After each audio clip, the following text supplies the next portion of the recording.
Hi, everyone. Welcome back to Bufnagle the podcast, where we explore entertaining and enlightening discussions of the adventure of life and all things good. From science and technology to history and philosophy to leadership and success. We hope to give you a better understanding of the world and skills for everyone to pursue their own adventure.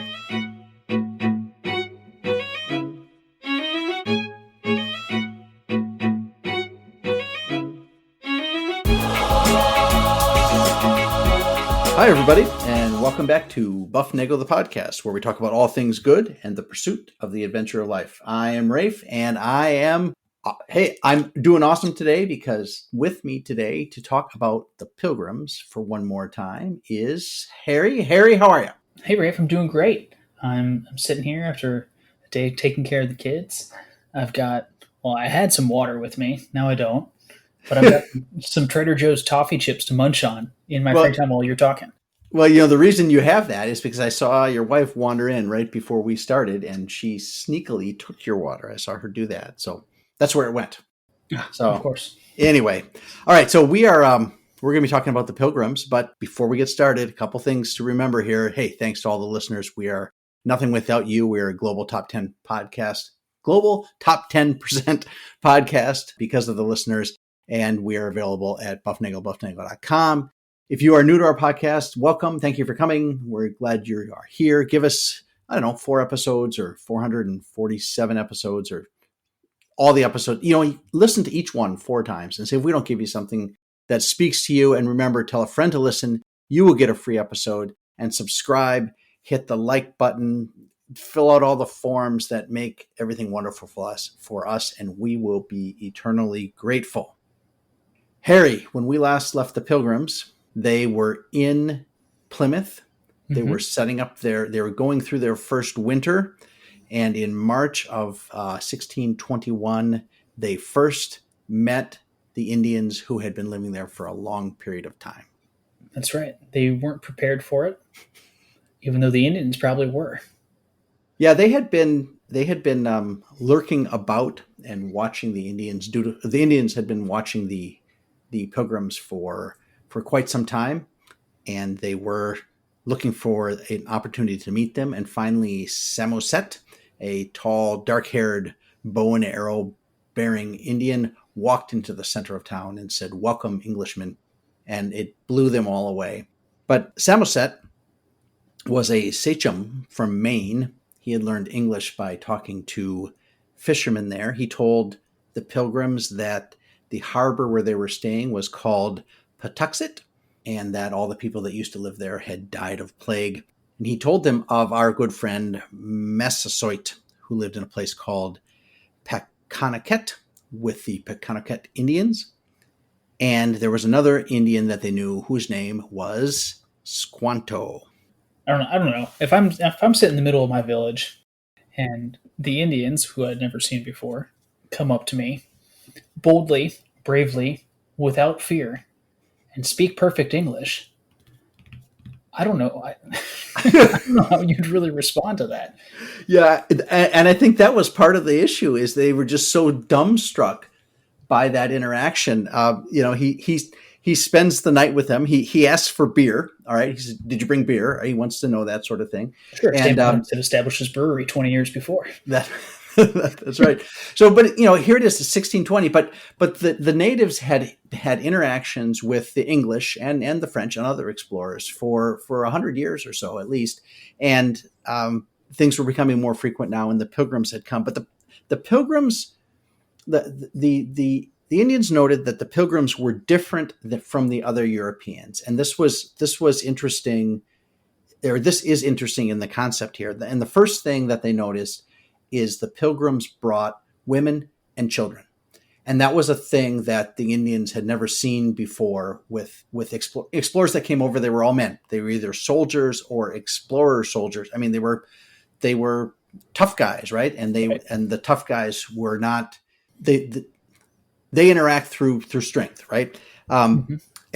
And the other thing that they noticed about the Pilgrims is generally the Pilgrims kept to themselves, right? They didn't go out, try to establish lots of trade. They weren't there to try to build economy or they wanted to be there, but they wanted to be kind of independent. That's why they left That's why they left England to go to Leiden, and that's why they left Leiden to come to North America, was they wanted to be that by themselves.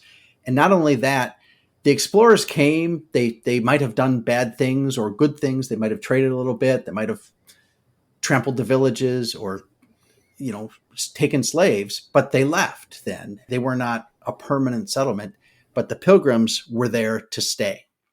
Yeah, and it's an interesting dichotomy if you have men and explorers and soldiers who are there more or less to establish the new land and figure out what is there. And women and children kind of make this a more permanent endeavor, right? It'd be the equivalent of us sending men to the moon or men to Mars, or men and women to Mars, with only hopes of exploration, as opposed to 100 or 200 people on a spaceship in order to establish a colony. That is, you got it. That's the difference. And Massasoit saw this. He recognized that this was a different thing. And the question came to him, what do I do? Because they keep coming. We could go. But by the time Samoset wandered into Plymouth and announced, welcome Englishmen, the Pilgrims were down from 102 at the start to about 50 at that point. They had lost half their population over the winter. Very few families were spared that hardship. Massasoit could have taken his warriors into Plymouth and wiped them out. Mm-hmm. So it's important to recall what the situation was for Massasoit. In 1620, an English ship had killed a large number of Pokanokets. Right, so some of Massasoit's people were slaughtered by the English in 1620, and Dermer came back with Squanto. He was one of those bad explorer guys, and most of Dermer's men were killed, but Squanto wasn't. And the question always was for the Indians who lived in the area was, who was Squanto? Because he was originally living in the area where the Pilgrims settled. He had been captured by one of the guys that had been there previously, and he had been taken to Spain, and then he made his way to England, and then back to Newfoundland, and then back to Patuxet.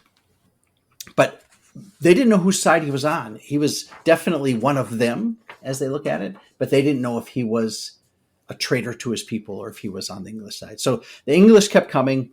What's Massasoit going to do? Squanto says to Massasoit, says, I think you really should, you should be nice to the Pilgrims. You should not attack them. They have muskets. They have big cannons.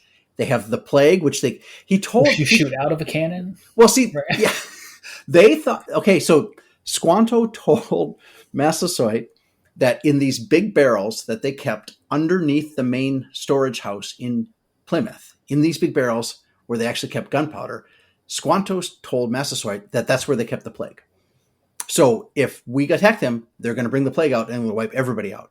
So Massasoit was duly afraid of the Pilgrims attacking them, and he saw value in becoming allies with the Pilgrims.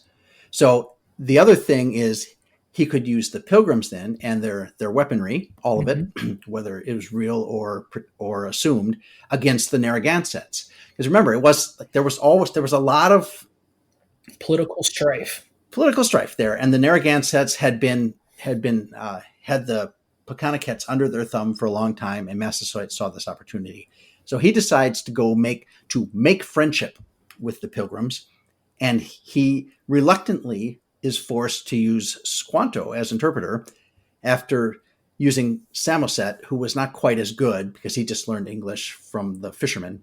He couldn't speak quite as well as Squanto. So on March 22nd, okay, so Samoset had come into the village in early March, and on March 22nd, Samoset returns with Squanto and 3 other Indians to the village of Plymouth. Squanto then discusses with them. He talks about Spain. He talks about Newfoundland. He talks about London. And they're like, this is the first we've heard anybody talk about where we used to, like, you know, can you imagine that? You meet somebody, right? And you say, where are you from? I say, well, I'm from Nashville. Really? You were in Nashville? Where'd you live? And you know, you talk about those kinds of things. And that's how it was with Squanto. So they developed a very close relationship with Squanto at that time. They traded some furs. They traded fish. Squanto tells them about Massasoit and Massasoit's brother, who actually are nearby. So these 5 people Samoset, Squanto, and these three others actually come into Plymouth, and the rest of the group is kind of hiding.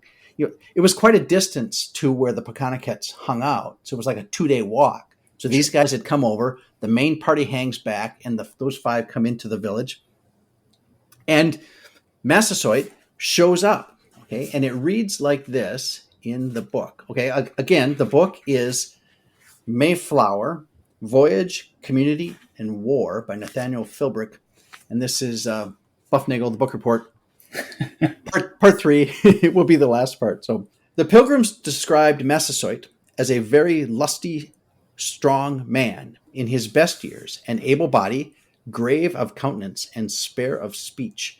Massasoit stood on the hill, his face painted dark red, his entire head glistening with bear grease. Draped around his neck was a wide necklace made of white sea beads and a long knife suspended from a string. His men's faces were also painted, some black, some red, some yellow, and some white, some with crosses and other antic works. Some of them had furs draped over their shoulders, others were naked, but every one of them possessed a stout bow and a quiver of arrows. These were unmistakably warriors, all strong, tall, all men in appearance. Moreover, there were 60 of them. All right. So it's a tad terrifying, right? A tad that's a little bit, that's actually understatement. Yeah, tad terrifying. Samoset shows up with Squanto. They're talking about all sorts of things. And they say, oh, by the way, Massasoit's hiding over there. And they turn around and there he is on the hill with 60 warriors there. Now, the whole population of Plymouth was about 50. And that included the women and children. So fighting men, maybe 20, if they weren't sick. Yep. And this was a terrifying thing. So they do this little negotiation thing. So they're standing over there, and the Indian group says, we need to send some people over to talk to Massasoit. So they go talk to him. They leave one of the Plymouth people with most of the contingent. Massasoit walks into Plymouth, and they start talking, and they come up with some rules. They come up with essentially a treaty. They have an agreement between the Pilgrims and the Pokanokets, and these are the rules. Okay, there are six elements of the treaty. Okay, here they are. Ready? The agreement was as follows: that neither he nor any of his should injure or do any hurt to any of our people. This was from the Pilgrim perspective. And if any of his did hurt any of ours, he should send the offender so that we might punish him. Number 3, that if any of our tools were taken away when our people were at work, he should cause them to be restored. And if ours did any harm to any of his, he would do like to him. Number 4, if any did unjustly war against him, we would aid him. If any did war against us, he should aid us. Number 5, he should send to his neighbor confederates to certify them of this, that they might not wrong us, but might be likewise compromised in the conditions of peace. And number 6, that when their men came to us, they should leave their bows and arrows behind them, as we should do our pieces when we came to them. Hey, that's Sounds a like peace a treaty to me. That's a peace treaty. That's allyship. And what's really interesting is this number 4, that if anybody did unjustly war against him, we would aid him. And if any did war against us, he should aid us. So this looks like NATO got founded early, huh? This is the original NATO. This is the New England Atlantic Treaty Organization. This is a treaty, and this is an agreement between two parties for the benefit of both, right? But it gets a little sticky because the Pilgrims really wanted to be independent, right? I mean, they wanted just to be them by themselves, and now they've aligned themselves. Like, they're aligned now, Harry, more with the Pokanokets than they aligned with the Leideners when they were in Leiden. Yeah, and it's funny to think they've only been there for less than a year, right? A couple months. They already have a treaty established with the local individuals on the continent. They've come to an agreement. They're now living independently with women and children. So they have more or less established a colony and established a way forward for their way of life. This is the start, right? And this is a thing that they could have done differently, right? They could have said, no, we are going to stay here. We're going to fight we're going to stay independent. We're going to build a fort. And if anybody attacks us, we're going to fight back. I think this is important because had they done anything else, we wouldn't be telling this story today. They had a cannon, they had guns, they had 50 people. There were a million Indians in New England alone, or hundreds of thousands at least. They could have been wiped out. They would have been wiped out. Right? Absolutely. And especially at that moment, whenever Samoset walks in, right, and Massasoit decides to show up, and all of these tribes get together, but instead, they decided to form NATO, the New England Atlantic Treaty Organization. Nice. NATO. That's good. That's good. NATO. And it's NATO. It works out for us. So there they are. They have the treaty. They decide to keep Squanto with the Pilgrims. That was part of the agreement. Because remember, Squanto came over with Massasoit to talk with him. Now Squanto's going to hang out, and he's going to live with the Pilgrims for a while. And that is I don't know exactly. That was kind of a difficult thing I don't think the Pilgrims recognized the difficulty that Squanto represented to the Pokanokets, because they just didn't know whose side Squanto was on. So they said, okay, Squanto's going to stay with you. And I guess that's kind of it was almost like a spy in that sense. If he is pro Pokanokets, then he's a spy. Right. If he's pro Pilgrims, then he's back on home turf. But there's going to come a time he's going to get traded back here in just a second. So on April 5th, the Mayflower goes back to England. Right. They had spent the winter there. They loaded up they put ballast in the hull, they put rocks in the hull. Yep. And they sailed back with essentially nothing to show for the 4 or 5 months that they were there. They made twice the speed going back to England than they did coming to New England. The Mayflower becomes a cargo ship, and by 1624, so within 4 years, the Mayflower, the commander of the Mayflower is dead. Jones, the commander. The Mayflower is rotting on the Thames, and it is valued at 1/6 of the cost that it was assessed for in 1609, and likely within a year, it was broken up and sold for scrap. Yeah, so much for the namesake pilgrim vessel that everyone today almost worships. Right. What would you do to have the Mayflower? What happened to the Mayflower? Well, I don't know. They're sitting in the bottom of the river or pieced out.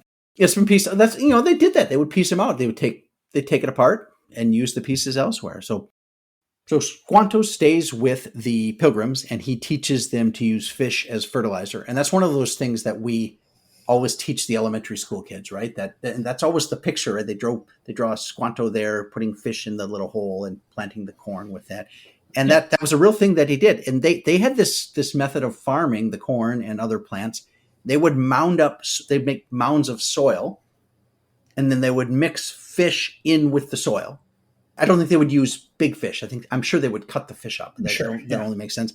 And they would put the corn seed in there with the mounds of soil. And that way you get very rich soil all located in one place. Because New England is not known for great soil. Right? It's very rocky. Certainly there along the coast, I would guess. And once the corn sprouts, they would add beans and squash to the mounds. And what happens is the corn grows up, and the beans and the squash wrap their tendrils around them, and what you get is the beans and the squash provide provide shade for the roots of the corn, and it's a win-win-win for everybody but the fish. And so that's how they did that. Meanwhile, Governor Carver dies in April. His wife follows in May, so they are without a governor.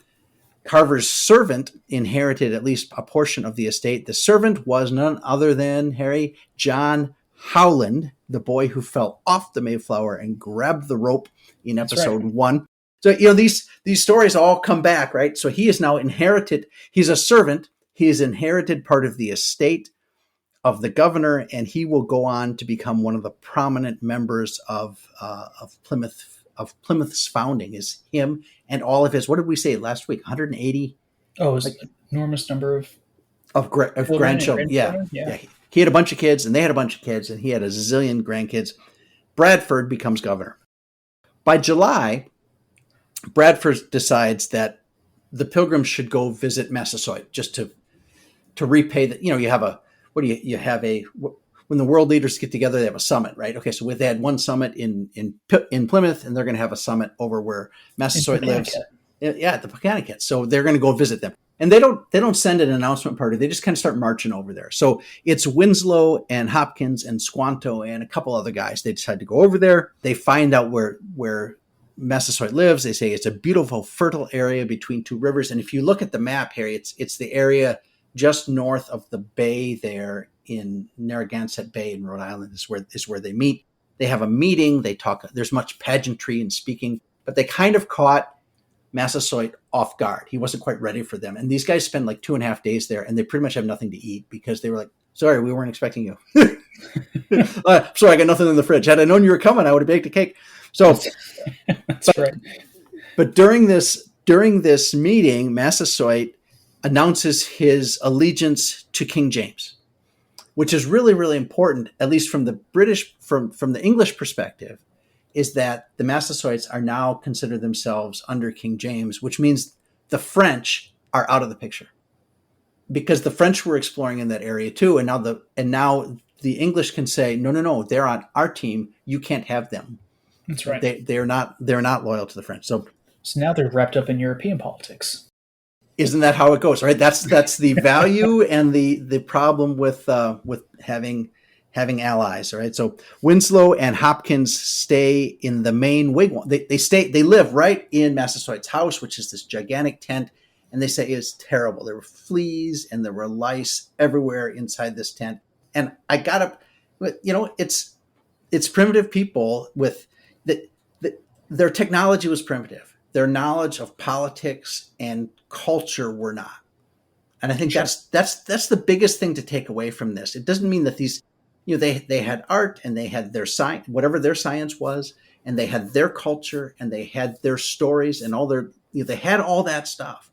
They just didn't have the technology. And that was the big clash between these civilizations. When Winslow and Hopkins go back to Plymouth after the big meeting, Squanto stays now with the Pokanokets because Massasoit wants to chat with him without the other guys near. Like, what did you see? Should I be worried about? What should I be worried about? Should we go take them out? Is this a good alliance? How's it? Yeah. Are they a threat?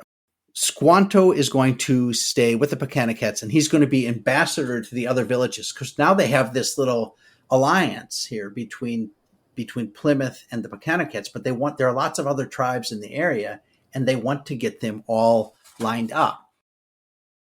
And then Francis Billington gets lost. Francis Billington was a 16-year-old boy, and he was out one day, I don't know, chasing rabbits or who knows what he was doing. Mom, I'm going to go exploring. Playing with sticks. Yeah, Playing with sticks. Yeah. He was doing something out in the woods, and he wanders away, and he gets lost, and he can't find his way back. And he's gone 5 days out in the woods by himself. Now, he's 16, so if he were like 4, he probably wouldn't have survived.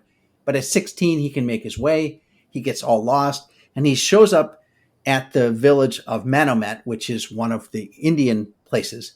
And the Manomet Indians find this kid, and they're like, oh, you're one of those pilgrim dudes. Okay, nice. So they give him to the Nausets. And the Nausets were on Cape Cod when the Pilgrims originally landed on Cape Cod and stole the corn and robbed the graves on Cape Cod. So now this is tricky because they need to get the boy back from the Nausets, but they had screwed over the Nausets a year before when they were wandering around on Cape Cod. So it's a little bit, this is dicey. How are we going to go get the boy back when by rights they're going to, this is not going to go well for us when we show up. Yeah, exactly. So they take 10 men, 10 pilgrims, set off in a little boat. They go out to the Cape. Okay, so remember, they got 50 guys. The children have not grown up yet enough to join the ranks of the fighting men. They take half the men out of the city of Plymouth. They get on the boat and they go out to Cape Cod, and they say, we'd like our boy back. And it's very tense. There are There are a lot of warriors out there that are protecting their cities. But eventually the pilgrims come and they say, we're sorry about what happened last year. We made a mistake. We shouldn't have done that. We didn't even know you existed. We were gonna leave you some money or at least a note. And it actually does mention that. I owe you. Oh, you didn't like our money? The check bounced. Sorry, let me write you another one. Go call the bank. Right. So eventually, all is good, and they get the boy back. But they hear from the Nausets that the Narragansetts have killed several members of the Pokanokets and have captured Massasoit. The pilgrims are now split into two. The men are in two groups. One of them is out on the Cape. The other is back at Plymouth. Massasoit has been taken hostage by the Narragansetts, and suddenly the treaty and the alliance that they had signed with the Pokanokets is in effect. The pilgrims are now at war with the Narragansetts. That's right. The pilgrims and the Pokanokets have invoked Article 4 of the Nito Treaty. Right. So this is the thing. Nito has been called. They are at DEFCON 5 or 1. What is it? All right. This is a serious thing, because the question is, this is, are you going to honor what you sign? So they had to figure out what in the world are we going to do? So Bradford sends Squanto and another interpreter, and his name is Tutankhamun. Not Tutankhamun, because that's the Egyptian king. But this is Tutankhamun, another interpreter with Squanto, to see what's up. Go there, find out what's going on, and see if this is really true. Okay. And news comes, and then he sends him out. And then news comes back a couple days later. This guy comes running into Plymouth, and he goes, Squanto's dead. And they're like, holy cow. All right. We are at war with the Narragansetts. Massasoit's been captured. Squanto appears dead. And Squanto was like our buddy in telling us how to grow corn, how to live here in this place. It gets really nasty. And they're like, what are we going to do? So Bradford decides, we're going to go get Massasoit. We are going to attack. And I think this is a really bold move, certainly in the situation that they don't have it. They have 20 men. That's all they have. Yeah, and you lose 10 of them, you're down 50%. Right, down 50% of your men, and then there's nobody there to protect Plymouth and the women and the children, and all because why? Because Francis Billington goes wandering out in the woods on his when he's 16, because he's, I don't know, maybe got a fight with his mom because he didn't clean his room. Way to go! Stop calling me Francis. All right, so 10 men go off to capture Corbitant. Now, Corbitant is the sachem of the Mattapoisets, who were holding Massasoit, and the Mattapoisets were trying to split the English Pokanoket alliance. So they were trying to do a thing that would drive a wedge between them. They were trying to split Nito. Okay. Right? Because they were on the outside looking in. Yeah. On August 14th, after dark, they approached Coribant's wigwam, and it's the middle of the night. It was raining. So they could sneak in. You've been in a tent and the rain hits.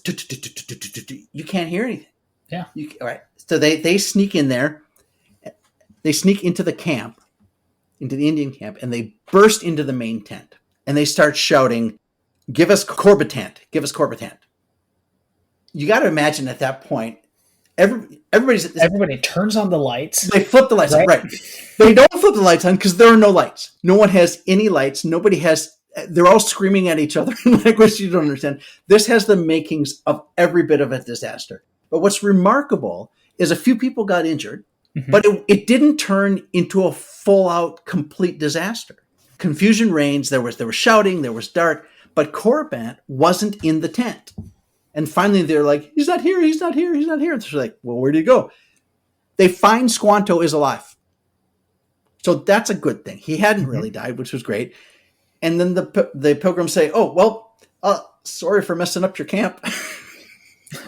We'll clean up on the way out. We'll grab a broom and dust up the vase." I keep thinking there's this scene in Monty Python and the Holy Grail where they come to storm the castle and there's a wedding party going on, and I forget who the John Cleese, whoever he was, Galahad or Lancelot, he goes through he's just He's just hacking everybody up with the sword. And at the end, they figure out it's either the wrong castle or the wrong party. And he has to leave saying, sorry about that. Sorry. And I keep thinking of that's the same scene that happened here with Korriban. But the raid that they had, of course, news of that then spreads across New England like wildfire. Yep. And the Indian tribes at this point say, maybe we better join the alliance with the Pilgrims because we don't want that to happen to us. So the Pilgrims exercise a show of strength, which really wins over the other tribes in the area. It's really a remarkable thing. These aren't just weak white men from Europe. No, they're not. The warriors are the warriors. The women and children are back in Plymouth. But Philbrick reports it like this. Over the next few weeks, Bradford began to learn of the reaction to the midnight raid. Just as his military officers had predicted, the show of force, no matter how confused, had won the Pilgrims some new respect. Several sachems sent their congratulations to Governor Bradford. Epinow, remember him? Right, Epinow was the guy that got taken to England. He came back. He jumped off the ship. He swam there, and he helped whoop up on Carver's men. And he didn't trust Squanto either. But even Epinow, Martha's Vineyard sachem, who had attacked Dermer, made overtures of friendship. Even Corbitant let it be known that he now wanted to make peace. By this time, Massasoit was back in town, and with the Pilgrims having proven themselves to be loyal and resolute supporters, a much firmer peace existed throughout the region. On September 13th, 9 sachems, including Corbitant, Epinow, Massasoit's brother Quataquina, and Canacum, the sachem who had sent John Billington to the Nossets, journeyed to Plymouth to sign a treaty professing their loyalty to King James. Hey, we're all on the same side now. We're all on the same side. And at that point, NATO is expanding. It did expand. And now Bradford determined that an exploratory expedition should be sent north to the land of the Massachusetts. Squanto had warned them that the Massachusetts, who lived in the vicinity of Boston, quote, had often threatened us. So now they're going to say, we have a show of force. You better back down and either join us or you're either with us or you're against us, is what they say. And they're going to try to bring the Massachusetts into the NATO fold as well. Remarkable. And that's because they decided to attack. And this was when I read that they were going to attack, I thought, oh, this is not going to end well. And it did. And I think the lesson there is there are times for peace and there are times to show strength. And that was a time that they chose to show strength and it worked. Well, I would say that they showed strength, right? But they didn't go overboard with it. They could have gone into the entire camp, killed every single villager, and then walked out on the backside and said, oops, sorry, I'll clean that up. They didn't burn down the village. Right. They went in they had a purpose. They went in there to execute it. They found the guy wasn't there. They had bad intel. And then they even took the wounded from that raid. They brought back to Plymouth and the doctors stitched them up or whatever they treated them they treated them there. So late September, early October, it's harvest time. So the Pilgrims have now at this point, they have a crop of corn, squash, beans, barley, and peas. And because they have barley, that means they have beer. Okay. Ducks and geese are migrating through the area, so there's plenty of meat. It is time to rejoice together, says Bradford. Massasoit and about 100 Pokanokets show up. Hey, Mom. There's some guys at the door. I brought my friends home. So, keep in mind, the Pilgrims are 50 people. 50 in Plymouth. And now the size of the town, what do they say? On game day, the size of the town triples? Yeah, something like that. It was game day, okay. The Pokanokets show up. They have brought 5 deer. So they have red meat, not just birds. Yep. Most of the people stood. It wasn't like big rows of long tables with chairs and white tablecloths. They stood or sat on the ground. The meat was on. There was no like crayons and pieces of white paper for kids to draw turkeys. Hand turkeys. Hand turkeys. You know, remember your sister drew a hand turkey one time with 4 legs. It was very, very funny. No, there were no hen turkeys, and there were no crayons, and there were no toys. There might have been like, I don't know what kids used to play with back then. Did they roll a hoop with a stick? Is that what they would do? I don't. There was no. The Lions weren't on TV losing the football game. That wasn't a thing. But they sat and they ate. The birds and the meat were roasted on spits above open fires. There was pottage boiling in like stew. They were cooking. Wild turkey was there. They had a lot of wild turkey. Mm-hmm. And probably some fish. Fish were rampant there in Cape Cod. Plentiful, okay. Yeah. They were plentiful. But no pumpkin pie, no cranberry sauce. That's good. And no forks. Just knives and fingers. Okay, so I guess you have to have spoons too. They probably had spoons. So the question becomes at this point, because now they're settled into at least a fragile peace has settled over the area over the course of the summer.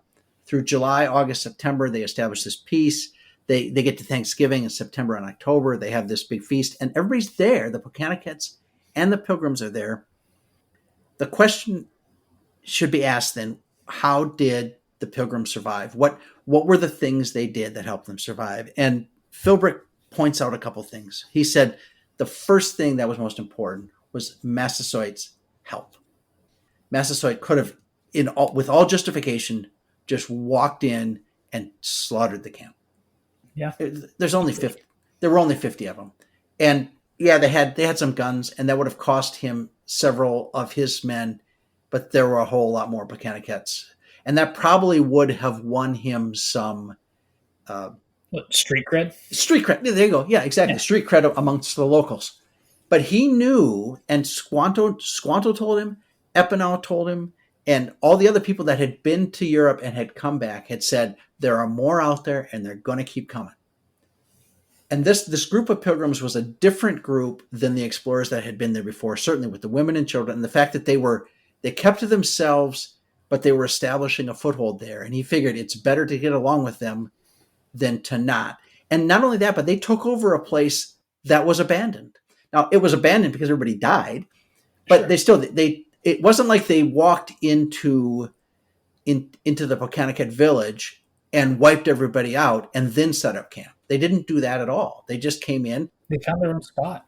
Yeah, they made mistakes on the Cape, but they patched that over with the Nausets, and they established a very broad, very complete NEATO structure with the North.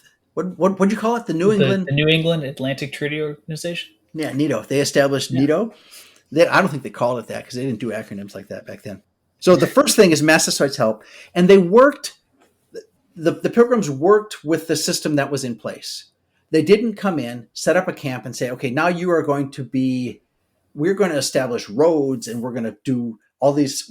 They just worked with what was in there. There were paths and highways that the Indians would follow. They used the same things. They didn't try to restructure everything. They worked with the system that was in place.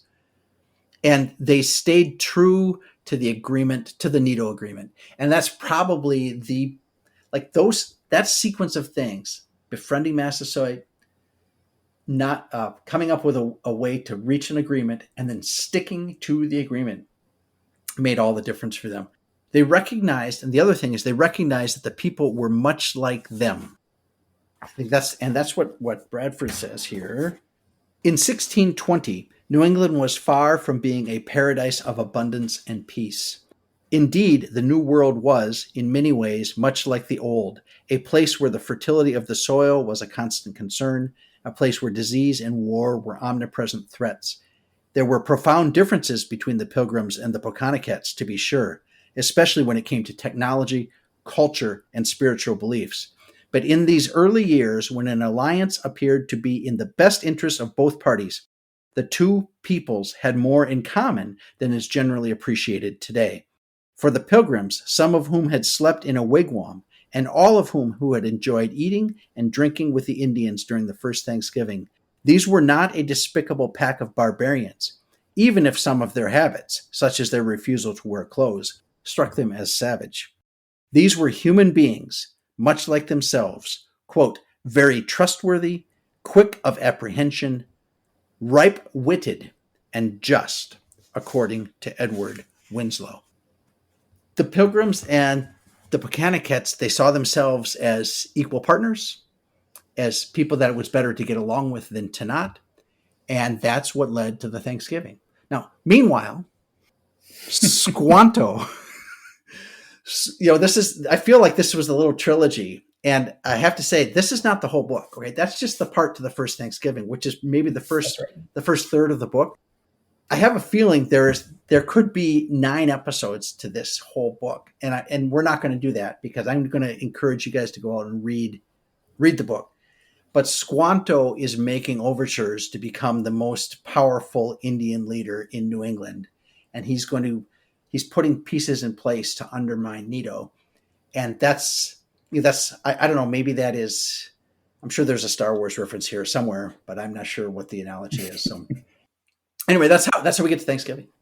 I think it says something for a group of people being able to come together, right? 2 different groups of people, very different, for a common purpose. And sometimes that common purpose was a common enemy, right? The enemy of my enemy is my friend, kind of thing.